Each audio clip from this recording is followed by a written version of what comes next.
Hi friends, this is Venkatesh Devasani. ఈరోజు మనం ఒక 2 నివేదికల పైన డిస్కస్ చేద్దామండి. రాబోయే ఏ పోటీ పరీక్షలో అయినా ఇక్కడ నుంచి ప్రశ్న అడగడానికి అవకాశం అనేది ఉండడం జరిగింది. ఆ యొక్క 2 నివేదికలు ఏవి అంటే, మొదటిది వచ్చేసి ప్రపంచ వాయు నాణ్యత నివేదిక, రెండవది వచ్చేసి సిప్రి నివేదిక. ఈ 2 నివేదికల పైన రాబోయే పోటీ పరీక్షల్లో తప్పనిసరిగా ప్రశ్న అడుగుతారండి. అందులో మొదటిగా ప్రపంచ వాయు నాణ్యత నివేదిక 2024 అండి. దీని గురించి డిస్కస్ చేద్దామండి. ఈ యొక్క వాయు నాణ్యత నివేదికను విడుదల చేసేటువంటి సంస్థ ఏది అని కూడా డైరెక్ట్ ప్రశ్న అడగవచ్చు.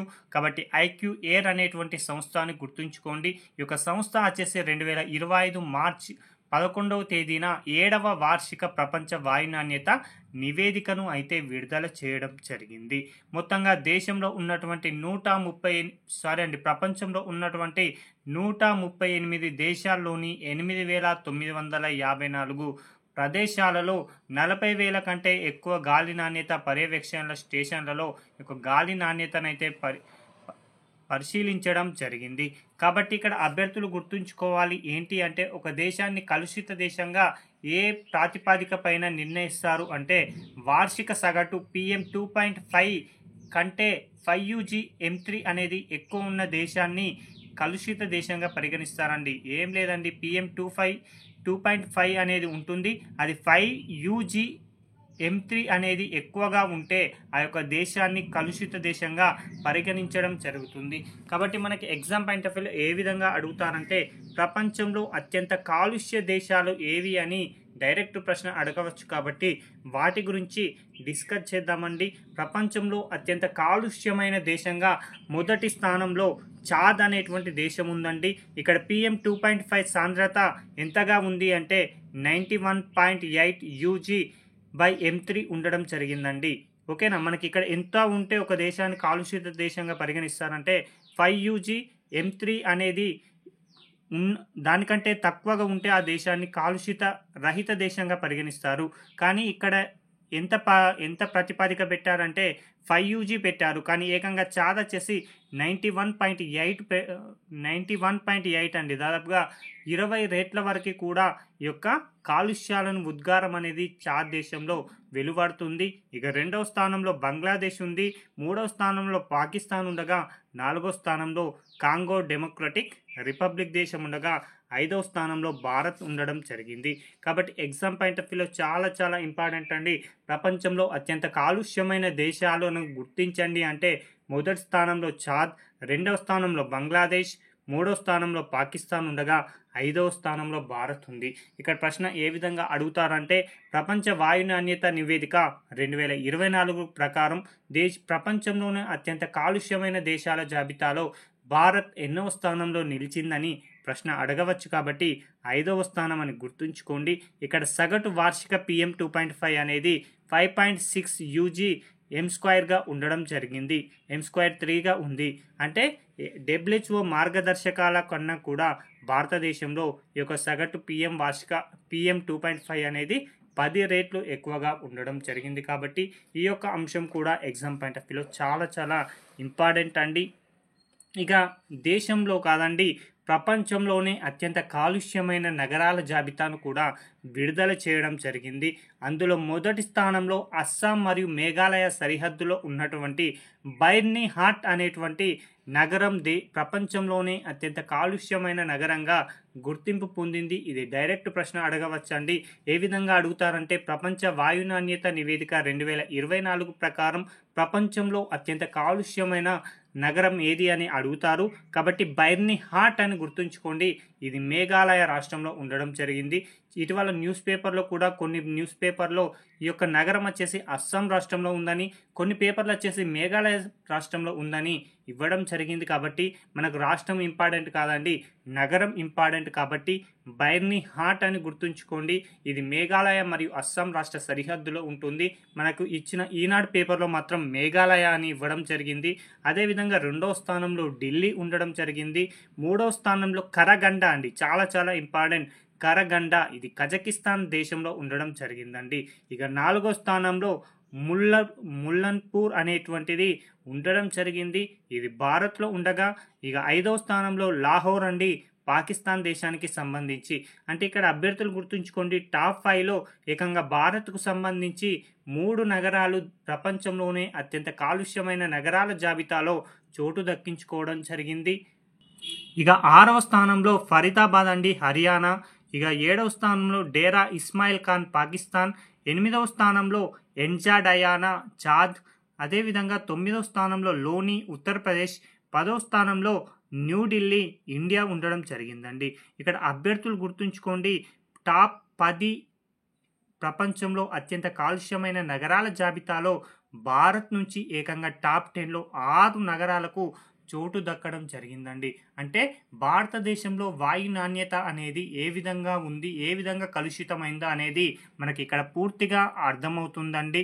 అదేవిధంగా ఇక్కడ మరొక అంశం చూడండి, 138 దేశాలలో ఇప్పుడు ప్రస్తుతం మనం ఎన్ని దేశాలను పరిగణలోకి తీసుకున్నామంటే 138 దేశాలలో ఈ యొక్క వాయు నాణ్యతకు సంబంధించినటువంటి పరిశోధనలు చేయగా ఇందులో 126 దేశాలు ఏవైతే ఉంటాయో అవన్నీ కూడా WHO ప్రమాణాలు పాటించడంలో విఫలం కావడం జరిగింది.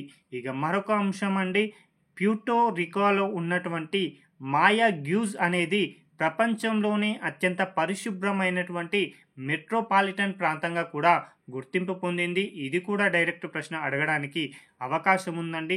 ప్రపంచంలోనే అత్యంత పరిశుభ్రమైన మెట్రోపాలిటన్ ప్రాంతం ఏది అంటే మాత్రం మాయాగ్యూజ్ అని గుర్తుంచుకుంటే సరిపోతుందండి. అదేవిధంగా ప్రపంచంలోనే అత్యంత పరిశుభ్రమైనటువంటి ప్రాంతంగా ఓషియానియా అనేది గుర్తింపు పొందడం జరిగింది. ఇది కూడా ఎగ్జామ్ పాయింట్ ఆఫ్ వ్యూలో చాలా చాలా ఇంపార్టెంట్గా గుర్తుంచుకుంటే సరిపోతుందండి. ఇక్కడ నుంచి తప్పనిసరిగా ఒక ప్రశ్న అడుగుతాడు. ఇక మిగతా అంశాలు ఏమైనా ఉంటే దానికోసం కొంచెం స్పేస్ వదులుకోండి. వీటికి సంబంధించి మిగతా ఏమైనా నివేదికలో నేను చెప్పని అంశాలు ఏవైతే ఉంటాయో వాటిని తదుపరి వీడియోలో కూడా మీ ముందుకైతే తీసుకురావడం జరుగుతుంది. ఇక మరొక నివేదిక, సిప్రి నివేదిక గురించి డిస్కస్ చేద్దామండి. ఇక సిప్రి నివేదిక 2024కు సంబంధించిన ఈ నివేదిక అనేది దేనికి సంబంధించింది అంటే ప్రపంచంలో ఆయుధ దిగుమతులు మరియు ఎగుమతుల పైన తన యొక్క తాజా నివేదికను సిప్రి విడుదల చేసిందండి. అంటే ప్రపంచంలో ఏ దేశాలు అత్యధికంగా ఆయుధాలను దిగుమతి చేసుకుంటున్నాయి, అదేవిధంగా ప్రపంచంలో ఏ దేశాలు అత్యధికంగా ఆయుధాలను ఎగుమతి చేస్తున్నాయి అనేటువంటి నివేదికను ఇటీవల కాలంలో ఈ యొక్క సిప్రి అనేది విడుదల చేయడం జరిగింది. కాబట్టి చాలా చాలా ఇంపార్టెంట్ అండి. అసలు మనకు సిప్రి అంటే దాని యొక్క అబ్రివేషన్ తెలిసి ఉండాలి.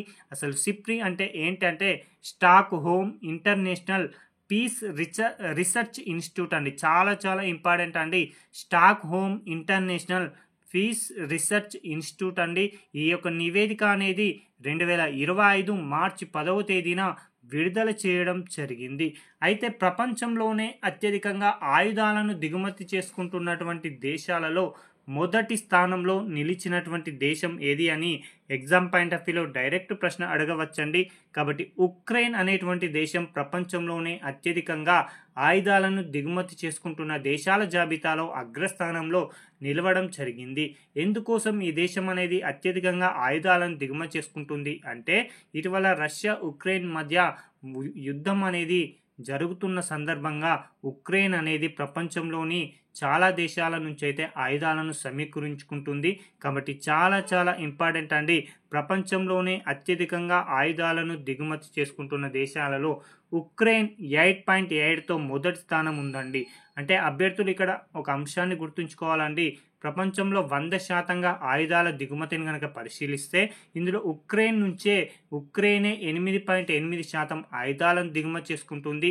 ఇక రెండవ స్థానంలో భారత్ 8.3%, ఇక మూడవ స్థానంలో ఖతార్, 4వ స్థానంలో సౌదీ అరేబియా, 5వ స్థానంలో పాకిస్తాన్ అనేది ఉండడం జరిగాయి. కాబట్టి వాటి యొక్క వరుస క్రమం కూడా ఎగ్జామ్ పాయింట్ ఆఫ్ వ్యూలో ఇంపార్టెంట్ అండి. ఇక 6వ స్థానంలో జపాన్ అనేది ఉండడం జరిగింది. ఇక టాప్ ఎగుమతిదారులండి, ప్రపంచ ఎగుమతుల్లో వాటి యొక్క వాటా అంటే అత్యధికంగా ఆయుధాలను ఎగుమతి చేస్తున్న దేశాలలో మొదటి స్థానంలో అమెరికా, రెండవ స్థానంలో ఫ్రాన్స్, మూడవ స్థానంలో రష్యా, 4వ స్థానంలో చైనా అండి. చాలా చాలా ఇంపార్టెంట్. ఇక 5వ స్థానంలో జర్మనీ ఉండడం జరిగింది. కాబట్టి ఎగ్జామ్ పాయింట్ ఆఫ్ వ్యూలో ఏ విధంగా అడుగుతారంటే సిప్రి నివేదిక 2024 ప్రకారం ప్రపంచంలోనే అత్యధికంగా ఆయుధాలను ఎగుమతి చేస్తున్నటువంటి దేశాల జాబితాలో అగ్రస్థానంలో నిలిచిన దేశం ఏది అంటాడు. కాబట్టి అమెరికాను గుర్తుంచుకోండి. 2వ స్థానంలో ఫ్రాన్స్, 3వ స్థానంలో రష్యా, 4వ స్థానంలో చైనా, 5వ స్థానంలో జర్మనీ ఉండడం జరిగాయి. ఇక్కడ మరొక అంశం అండి, ప్రపంచంలో అత్యధికంగా ఆయుధాలను దిగుమతి చేసుకుంటున్నటువంటి దేశాల జాబితాలో ఉక్రెయిన్ అనేది మొదటి స్థానంలో ఉందని మనం చెప్పుకున్నాం కదా.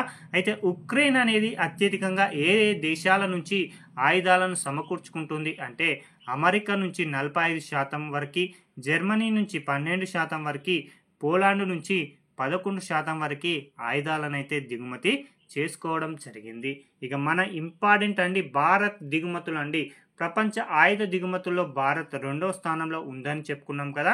భారత్కి అత్యధికంగా ఆయుధాలను సమకూరుస్తున్న దేశం లేదా భారత్ అత్యధికంగా ఏ దేశాల నుంచి ఆయుధాలను దిగుమతి చేసుకుంటుందంటే అందులో మొదటి స్థానంలో మన మిత్ర దేశమైన రష్యా ఏకంగా 38% వరకు ఆయుధాలను సమకూరుస్తుండగా ఫ్రాన్స్ వచ్చేసి 28% ఆయుధాలను సమకూర్చిందండి. అంటే భారత్ ఫర్ ఎగ్జాంపుల్ 100% ఆయుధాలను దిగుమతి చేసుకుంటే ఇందులో రష్యా వాటా 38%, ఫ్రాన్స్ వాటా 28% అండి. ఈ రెండు దేశాల వాటాలు ఏకంగా 56% మేర ఈ రెండు దేశాలు భారత్కు ఆయుధాలను సమకూర్చుతున్నాయి. కాబట్టి ఈ యొక్క అంశం కూడా ఎగ్జామ్ పాయింట్ ఆఫ్ వ్యూలో ఇంపార్టెంట్ అండి. చాలా ముఖ్యమైనటువంటి నివేదికల గురించి మనం డిస్కస్ చేసాం. రాబోయే ఏ పోటీ పరీక్షలో అయినా ఇక్కడ నుంచి ప్రశ్నలు రావడానికి అవకాశం ఉంది. Thank you.